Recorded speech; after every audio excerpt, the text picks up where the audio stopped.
இன்னைக்கு நம்ம என்ன பார்க்க போறோம் சொல்லி பார்த்தோம்னா, ஒரு நேயரினுடைய கேள்விக்கான விடையைத்தான் பார்க்க போகிறோம். அந்த நேயர் என்ன கேட்டிருக்காரு அப்படின்னு சொல்லி பார்த்தோம்னா, 60ஆம் கல்யாணம் செய்வதற்கான காரணங்கள் என்ன என்பதுதான் அவருடைய கேள்வியாக அமைந்திருக்கிறது.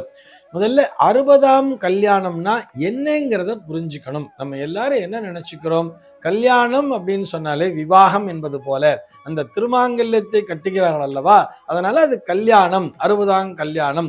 முதல்ல ஒரு கல்யாணம் நடந்துச்சு, 60 வயசுல ஒரு தடவை கல்யாணம் பண்ணணும் என்பது போல, அதே மனைவிக்கு தாலி கட்ட வேண்டும் என்பது போல இவர்கள் அதையும் ஒரு விவாகத்தோடு ஒப்பிட்டு பார்க்கிறார்கள்.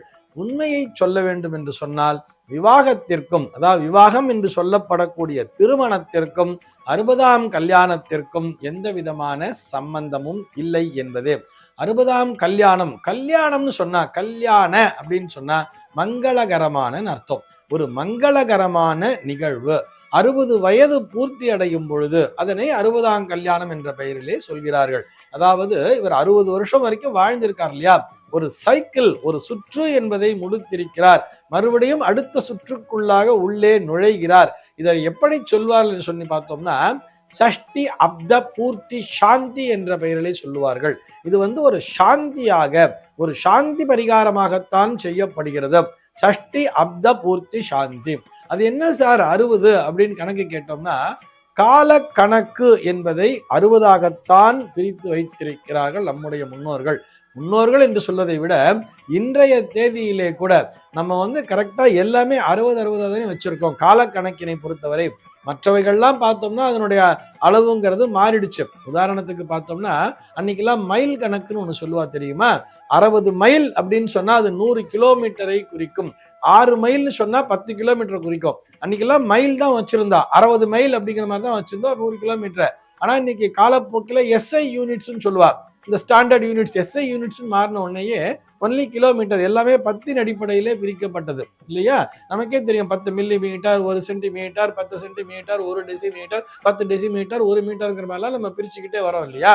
இப்படி எல்லாமே 10ஆக மாற்ற முடியுது. நம்மால் கால கணக்கினை மற்றும் 10 அடிப்படையிலே மாற்ற முடியவில்லை.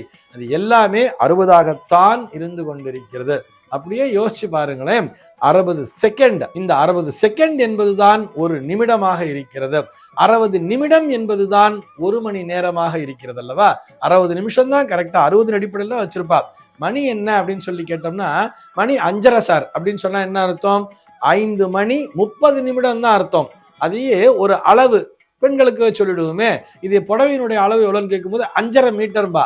அந்த இடத்துல 5.5 என்பது 5.30 குறிக்காது, 5.50 தான் குறிக்கும். ஏன்னா மீட்டர் என்பது 100 அப்படிங்கிற ஒரு கணக்குல வச்சிருக்கா இல்லையா? 100 சென்டிமீட்டர் ஒரு மீட்டர்னு வந்துட்டதுனால இவங்க எப்படி வச்சிருப்பா, அங்க 5.50, 5.5ங்கிறது 5.5 மீட்டர் அப்படிங்கிற கணக்குல வருது. ஆனா டைம் அப்படின்னு சொல்லும் போது 5.5ன்னு சொன்னோம்னா அது 5 மணி 30 நிமிடம் அப்படின்னு தானே வருது. அப்ப 60 அடிப்படையில் தான் ஒரு சுற்று என்பது பூர்த்தி ஆகிறது. அப்படித்தானே 60 நாழிகை என்பதுதான் ஒரு நாளாக பார்க்கப்படுகிறது. 60 நாழிகை அப்படின்னு சொல்லுவா. ஒரு நாழிகை என்பது அது கரெக்டா பார்த்தோம்னா 24 மினிட்ஸ். 1 மணி நேரத்திற்கு 2.5 நாழிகை. 60 நாழிகை என்பதுதான் 24 மணி நேரம். இப்படி காலக்கணக்கினை 60ஆக பிரித்து வைக்கிறார்கள். அதன் அடிப்படையில் தான் 60 வருடங்கள் என்கின்ற சுற்றானது வந்திருக்கிறது. இது பராபவ வருடம் சொன்னோம்னா, ஏற்கனவே பராபவ வருடத்திலே பிறந்தவர்களுக்கு இந்த பராபவ வருடத்திலே 60ஆம் கல்யாணம், அதாவது ஷஷ்டி அப்த பூர்த்தி சாந்தி என்பது வந்து சேரும். அதாவது ஒரு சைக்கிள் 60ங்கிறத பூர்த்தி பண்றா, இதோட 60ங்கிறது முடியறது அப்படிங்கிறது தான் அதற்கான அர்த்தம், அதற்கான பொருளும் அதுதானே. அப்ப 60 என்பது கால கணக்கின் அடிப்படையிலே அமைந்திருக்கிறது. ஒரு சுற்று என்பது தன்னுடைய வாழ்க்கையிலே முடித்து இவர் அடுத்த சுற்றுக்குள் நுழைகிறார் என்பதை குறிக்கின்ற விதம்தான். இந்த முதல் சுற்று முழுக்க நீ உனக்காக வாழ்ந்து விட்டாய். நீ எப்படி வாழ்ந்தாய்? நான், எனது, என்னுடைய படிப்பு, என்னுடைய வேலை, என்னுடைய சம்பாத்தியம், என்னுடைய மனைவி, என்னுடைய குழந்தைகள், என்னுடைய சொத்து என்று வாழ்ந்து விட்டாய். இது ஒரு சர்க்கிள்ங்கிறது முடிஞ்சிடுச்சு. இனி 60க்கு மேலே வரும் பொழுது நீ பரோபகாரியாக வாழ வேண்டும், இந்த உலகத்திற்காக வாழ வேண்டும், ஆன்மீக பணிகளிலே ஈடுபட வேண்டும், மற்றவர்களுக்காக வாழ வேண்டும், தான தர்மங்களை நிறைய செய்ய வேண்டும். நீ இவ்வளவு நாள் வாழ்ந்த அந்த ஸ்டைலையே இதிலிருந்து மாற்ற வேண்டும் அப்படின்னு சொல்லிட்டு பண்றதுதான் இந்த 60ஆம் கல்யாணம் என்பது. கல்யாணம்னு சொன்னா மங்களகரமான நிகழ்வு. இங்க எப்படி நம்ம புரிஞ்சுக்கலாம்னு சொன்னா, புனர் ஜென்மம் என்பது போல் புரிந்து கொள்ள வேண்டும். இந்த ஜென்மாவிலே நாம் முதல்ல பிறந்து நமக்காக வாழ்ந்து விட்டோம், மீண்டும் ஒரு பிறப்பினை எடுக்கிறோம். அதன் மூலமாக நாம் மற்றவர்களுக்காக வாழத் தொடங்குகிறோம். மற்றவர்களுக்காக, இந்த உலகத்தினுடைய நன்மைக்காக. இந்த உலகத்திற்கு நாம் வந்தாச்சு, நம்மளுடைய கடமையெல்லாம் முடிச்சாச்சு 60 வயசுக்குள்ள. இனிமே இந்த உலகத்திற்கு நம்மால் என்னென்ன நன்மைகளை எல்லாம் செய்ய முடியுமோ அதையெல்லாம் நீ செய்ய துவங்க வேண்டும். அதற்கு இறைவனினுடைய அம்சம் என்பது உன்னிடத்திலே வந்து சேர வேண்டும் என்று சொல்லித்தான் 60 சஷ்டியப்த பூர்த்தியில எதை ஆவாகனம் செய்வார்கள் பார்த்தோம்னா, பார்வதி பரமேஸ்வரனை ஆவாகனம் செய்வார்கள். 60ஆம் கல்யாணம் செய்து கொள்ளக்கூடிய தம்பதிகள் அங்கே பார்வதி பரமேஸ்வர ஸ்வரூபமாகவே பார்க்கப்படுகிறார்கள். அங்கே நடக்கின்ற அந்த திருமாங்கல்ய தாரணம் என்பது ஒரு பார்வதி பரமேஸ்வரனுடைய கல்யாணமாகவே பார்க்கப்படுகிறது. 70ஆம் கல்யாணம் என்று வரும்பொழுது அங்கே லட்சுமி நாராயண ஸ்வரூபமாகவும், 80ஆம் கல்யாணம் என்று வரும்பொழுது அங்கே பிரம்மா சரஸ்வதியினுடைய ஸ்வரூபமாகவும் அவர்கள் ஆகிவிடுகிறார்கள்.